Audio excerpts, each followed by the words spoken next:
Often in game development, we want to program a delayed behavior. We can do that using coroutines. Now, coroutines are like regular functions, except that they return IEnumerator type.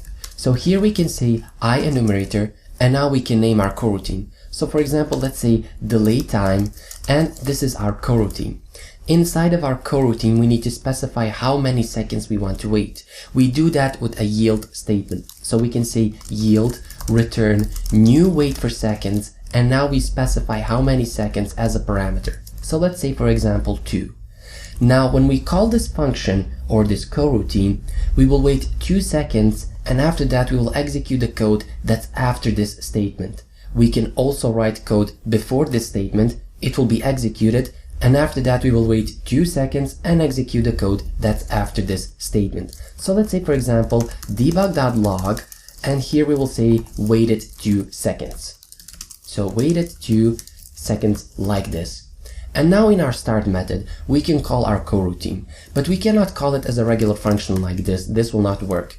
There are 2 ways to call a coroutine. The first one is to use start coroutine, and we can pass it or pass our method as a parameter, and this will call and execute the coroutine. Another way to call a coroutine is to call start coroutine, but pass the name of our coroutine as a string. So here we can say delay time as a string. The difference between the two is when we call a coroutine passing its name as a string, we can use stop coroutine, and this will stop this coroutine. So we can in any moment stop the execution of that coroutine. But if we call it like this, then we cannot, well, call stop coroutine to stop the execution of that coroutine.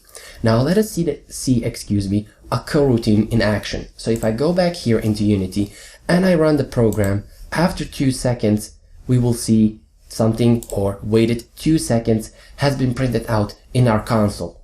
Another concept that I want to show you is called delegation. Now, what is delegation?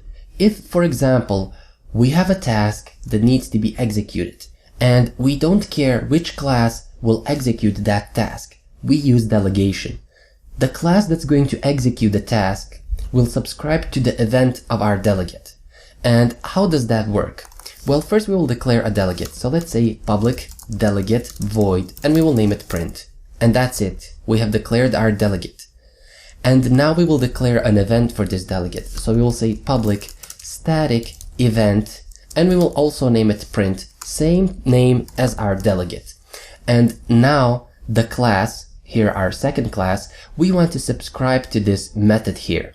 Now we have this awake method, which is the method for mono behavior, and this is the first method that's going to be called when we run our script. Here we can use our print method to subscribe to our, well, print event here. And notice I've used a static variable for this, and now we can access it using our class name.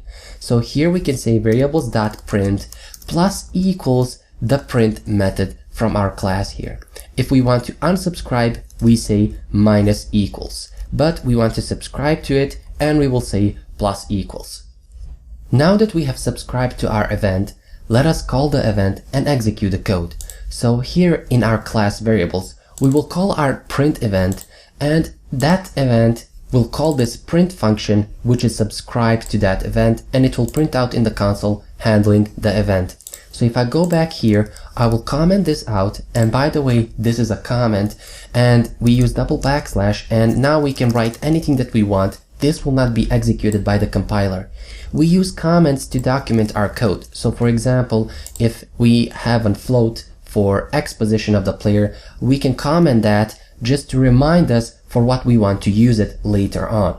So here we will first check if our print event is not equal to null. So here we can say if it's not equal to, or excuse me, if our print is not equal to null, meaning if it's pointing to something. So if any class has subscribed to it, it will not be null. Null means this is an empty object. But if it's not null, it means that some class has subscribed to this event, and we can call it now. So we can say print like this, and we will call the event. So now let us execute that event and see it in action. So if I go back here, and in order to execute it, we need to attach our second, well, class script to our camera. So I will just drag it here, and now when I run this program, we will see handling the event has been displayed in our console. And this is delegation. We are basically calling a method from another class. So we see that we are calling our print method in the start class of our variables class, but we are executing the method or the print method from our second class. We can also create events with parameters. So if we go back here where we declared our delegate, here we can specify a parameter. So let's say, for example, a string named message. And here now we need to call this with a parameter. So let's say, for example, handling the event again. And if I go back here, we cannot now subscribe to this event by using our print method, which does not take an argument. We need to, well, fulfill the requirements from our delegate, which requires from us to have an argument. So here we will use this print something method, and we will subscribe to that method, or excuse me, to that event using this print something method. And when it calls this, so when we call it here, we will pass this handling event again as a parameter to this method, which will be displayed in our console using debug.log. So if I go back here again, I will clear the console, and when I run the program, we will see handling event again has been displayed in our console, which is the parameter, if I go back here, that we specified in our event when we call this to, well, basically execute the method from our second class.